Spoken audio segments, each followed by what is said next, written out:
नमस्कार, आप देख रहे हैं नया भारत दर्पण समाचार और मैं हूं आपके साथ ज्योतिका। आइए रुक करते हैं खबर की ओर। एआईएमआईएम प्रमुख असदुद्दीन ओवैसी ने असम में मुस्लिम ऑटो ड्राइवरों के साथ भेदभाव और मोदी सरकार की 11 साल की नीतियों की कड़ी आलोचना की है।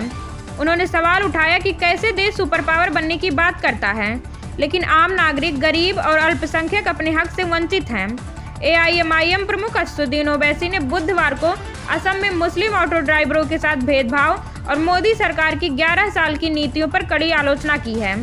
उन्होंने एक साथ कई मामलों को लेकर सवाल उठाया कि कैसे देश को सुपर पावर बनाने की बातें होती हैं, लेकिन आम नागरिक, गरीब और अल्पसंख्यक अधिकारों से वंचित रहते हैं। ओवैसी ने यह भी कहा कि पीएम मोदी के शब्दों में भरोसे और समानता की कमी की चिंता साफ झलकती है।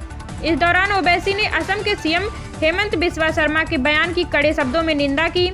उन्होंने कहा कि असम के मुख्यमंत्री हेमंत बिस्वा शर्मा ने मुस्लिम ऑटो ड्राइवरों के खिलाफ भेदभावपूर्ण बयान दिया। उन्होंने कहा कि अगर ऑटो का किराया 5 रुपए है और उसमें मियाँ ड्राइवर है तो सिर्फ 4 रुपए दो। बता दें कि यह मियाँ शब्द उन बंगाली मुस्लिमों के लिए इस्तेमाल किया जाता है जो 150 से 200 साल पहले ब्रिटिश शासन के दौरान खेती और मजदूरी के लिए असम लाए गए थे।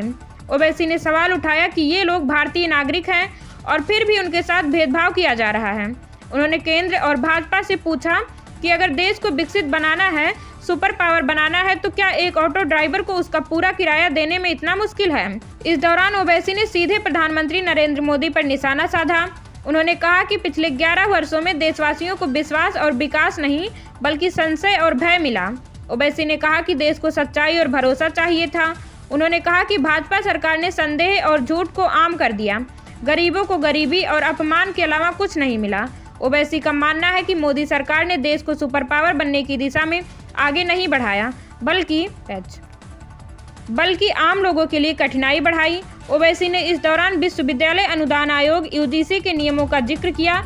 ओवैसी ने कहा कि इस नियम के खिलाफ काफी हंगामा हुआ। केंद्र सरकार इसे सुप्रीम कोर्ट में सही साबित नहीं कर पाई और कोर्ट ने अस्थायी रोक लगा दी। ओवैसी ने चेतावनी दी कि अगर यही रवैया जारी रहा तो SC/ST अत्याचार अधिनियम तक खतरे में पड़ सकता है। उन्होंने यह भी कहा कि सरकार के समर्थन में खड़े लोग भी कभी कभी गलत बातें बोल देते हैं। उदाहरण के तौर पर उन्होंने एक वीडियो का जिक्र किया जिसमें धर्मेंद्र प्रधानमंत्री के खिलाफ गलत बातें बोली गईं। ओवैसी ने कहा कि यह सही नहीं है।